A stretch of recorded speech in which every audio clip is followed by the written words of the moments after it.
the Prophet of Allah sitting with Sahaba, sitting with the greatest ummah that ever walked the earth. The greatest ummah that ever walked the earth. Authentic hadith. And this is wallah my opinion, or the opinion of the ulama and the mashayikh. Allah sends down Quran speaking about Sahaba. He says, I am pleased with them and they are pleased with me. The Prophet of Allah in the authentic hadith, tune in, tune in. In the authentic hadith, the Prophet of Allah sitting with Sahaba, he says to them, I see what you don't see, and I hear what you don't hear. He says, أَطَّتِ السَّمَاء وَحُقَّ لَهَا أَن تَئِطْ. He says, the heavens have squeaked, and they have every right to squeak. So Sahaba are amazed. What do you mean, O Prophet of Allah? What do you mean that the heavens have squeaked? What do you mean that the 7 heavens have squeaked?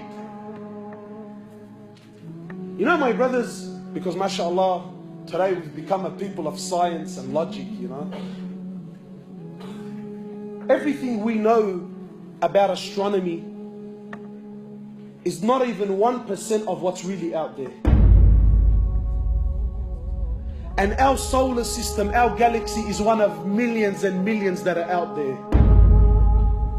And in our solar system alone, in our galaxy alone, one of the scholars was saying, he says, there are so many stars in our galaxy alone. I'm not going to tell you what's, ours is one of millions, so never mind the millions, our one alone. He says in our galaxy alone, there are so many stars. You know, the sun is one of the smaller stars that are in our galaxy. And the sun alone is millions and millions of times bigger than the earth.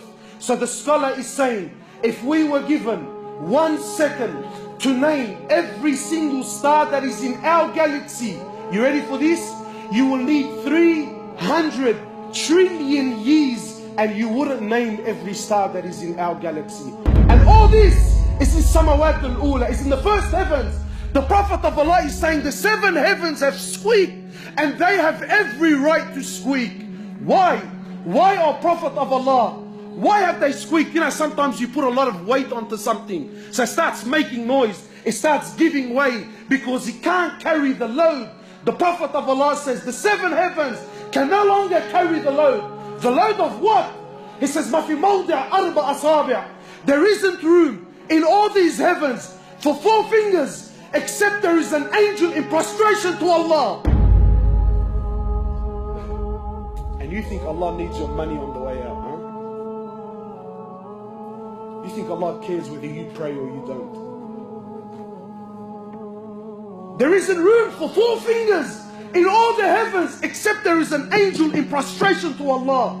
Angels, from the moment they're created to the moment they stand before Allah, one continuous sajda. They never did anything else. One continuous sajda for billions of years. Yet when they stand before Allah, they say, oh Allah, forgive us. Forgive us, Ya Allah, for we did not give haqq to your ibadah. We didn't give rights. We didn't worship you the way you should be worshipped. And you and I think that Allah needs us. People walking around with a big chip on his shoulder, with an attitude. My brothers, Allah Azza wa Jal doesn't need anyone. Allah doesn't need anyone. In the Hadith Qudsi, in the authentic Hadith, Allah Azza wa Jal, He says, Ya ibadi, are my slaves. Every single one of you is hungry except whom I feed. Every one of you is hungry except whom I feed.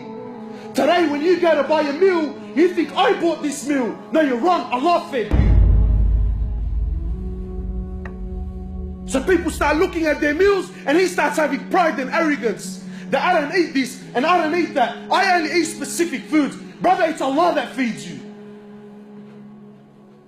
Allah says, oh my slaves, every one of you with the exception of none, every one of you is naked except whom I clothe. Today the brother buys a Gucci hat or a Louis Vuitton bag. Allahu Akbar, but you can't give him salams anymore. You can't. You can't give him salams. There used to be a time when, you know, the boys used to wear Nikes. No. We don't wear Nikes anymore. We wear Lacoste and Gucci shoes and Louis Vuitton shoes because I'm a cut above the rest. And pride and arrogance, and he feels and he believes that I'm something. Allahu Akbar. Now all of your wealth has become what your shoes are. What? So if your shoes are something, then you're something. Now the Muslims, he looks at his clothes and his watch and the car he drives, then he judges where he fits in society.